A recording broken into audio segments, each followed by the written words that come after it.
तो मंजूरी ने कहा कि नींद एक ऐसा फैक्टर है जो काफी इम्पैक्ट करता है एपिलेप्सी के मरीजों को और वैसे तो आम लोगों को भी। तो आचार्य मनीष, इन दिनों एक बहुत बड़ी समस्या हो चली है कि लोगों की नींद, कारण उसके हम सब जानते हैं, बहुत सारे हैं, मोबाइल फोन्स, ये वो, तनाव, तमाम चीजें।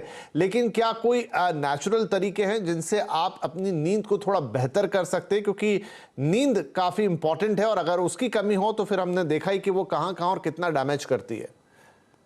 देखिए, हम लोग जो अपने हॉस्पिटल्स में करते हैं वो आपको बता देता हूँ। हम लोग पेशेंट को लगभग 2 इंच बड़ा और आधा सेंटीमीटर 1 सेंटीमीटर बड़ा हल्दी का टुकड़ा पेशेंट को बोलते हैं सूरज डूबने के बाद उसको चबाने के लिए अच्छे से, और बोलते हैं कम से कम 5 मिनट चबाना है। इतना चबाना है कि आपको पूरा मतलब मुंह का रस उसमें मिक्स हो जाए।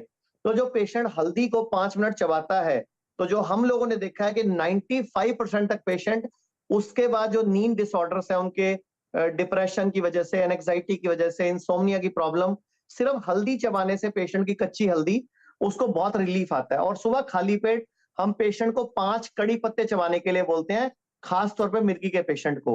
और आप हैरान हो जाओगे, उनकी नींद ठीक हो जाती है, उनकी फालतू की जो थॉट्स हैं, उल्टे सीधे सपने आते हैं रात को, वो सब में कमी आती है। और तीसरा एक तरीका हम सिखाते हैं हम पेशेंट को, अर्थिंग, कि रात को सोते टाइम अर्थिंग कर लो। तो हम क्या बोलते हैं, जमीन में 1 फुट का गहरा गड्ढा खोद के एक कॉपर की प्लेट तार के साथ उसमें डाल लगा के, और एक उसका एक सिरा कॉपर की एक प्लेट के साथ अपने पैर के साथ जोड़ के रात को सो जाओ। यानी कि रात को भी आप अर्थिंग, यानी कि धरती के संपर्क में रहे। तो जैसे ही हमने ये किया, तो पेशेंट की नींद भी अच्छी हो गई, पेशेंट के दौरे की फ्रीक्वेंसी भी लाइट हो गई और दौरे पड़ने पेशेंट को बंद हो गए, उसका डाइजेशन भी अच्छा हो गया, सुबह उठ के उसका पेट भी साफ होने लग गया। क्योंकि आयुर्वेद कहता है सर्वेषाणाम रोगाणाम निदानम कुपिता मला, कि जितने भी रोग दुनिया में हैं, इनका इलाज कुपित मल को डिटॉक्स कर दो, बॉडी को अंदर की सफाई कर दो, रिलैक्स हो जाओ और आप स्वस्थ हो जाओगे। और इसके साथ हम पेशेंट को बोलते हैं व्रत रखने की बात करते हैं। हम बोलते हैं अगर आपको ज्यादा प्रॉब्लम है तो हफ्ते में 2 व्रत रखो, अगर कम प्रॉब्लम है तो हफ्ते में 1 व्रत रखो। तो जैसे ही पेशेंट व्रत करता है, उपवास करता है, तो पूरे 1 हफ्ते की बॉडी की क्लीनिंग हो जाती है, बॉडी अपने आप को अंदर से डिटॉक्स करके, रिजनरेट करके इम्यूनिटी को इंप्रूव कर देती है। तो मेरा जो ब्रेन के न्यूरॉन्स का सिग्नल है, जो अंदर का सिग्नलिंग सिस्टम जैसे बाकी डॉक्टर्स बता रहे थे, तो वो मेरा बेटर हो जाता है। और मेरी इलेक्ट्रिसिटी जो बॉडी के अंदर, मेरे जो बॉडी का सिस्टम है, वो पहले से बेहतर काम करता है, अलाइनमेंट में काम करता है, फालतू थॉट्स नहीं आती, गैसेस सिर पे नहीं चढ़ती, क्योंकि गैस बनती है तो भी सिर पे चढ़ती है, तो भी दौरा पड़ सकता है, शोर से भी दौरा पड़ जाता है पेशेंट को, नींद कम आने से भी दौरा पड़ता है। तो ये सारे फैक्टर दूर करते हैं, तो पेशेंट बड़ी आसानी से। और एक चीज और योग के मामले बोलना चाहूंगा, अगर सारे पेशेंट एपिलेप्सी वाले खाना खाने के बाद वज्रासन करना शुरू कर दें, यानी कि पैरों को जोड़ के बैठना शुरू कर दें कम से कम 10 से 15 मिनट तक, और हर खाने की बाइट को चबाना शुरू कर दें, तो 90% पेशेंट्स को बड़ी जल्दी आराम आता है और दौरा पड़ने की फ्रीक्वेंसी भी उनकी कम हो जाती है।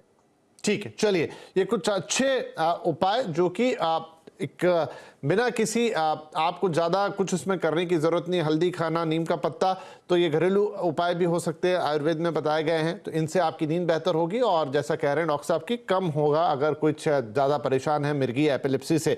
नौ डॉक्टर शरद, जो मैंने कहा ब्रेक से पहले कि जो लोगों को दौरे पड़ते हैं, अक्सर लोगों को हैंडल करना नहीं आता। अब जिसको दौरा पड़ रहा है वो तो क्या ही हैंडल करेगा, लेकिन उसके आसपास के लोग भी घबरा जाते हैं।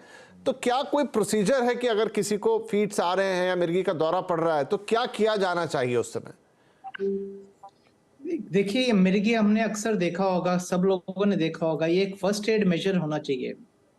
सबसे पहले चीज है कि कोई भी मरीज को अगर मिर्गी पड़ती है तो उसको सबसे पहले लेटा देना चाहिए, एक तरफ घुमा देना चाहिए, मुंह में चप्पल, जूता या इत्यादि कुछ लगाने की कोशिश नहीं करना चाहिए, मुंह को जबरदस्ती खोलना नहीं चाहिए। मरीज को कुछ टंग बाइट हो सकता है, कोई बात नहीं, उसकी चिंता आप मत करिए। उसके ऊपर बिल्कुल झुंड लगा के पूरा पास आके ऐसा नहीं करना चाहिए कि उसको सांस भी ना, उसको हवा देना चाहिए। अगर उसके बटन टाइट है तो उसको खोल देना चाहिए।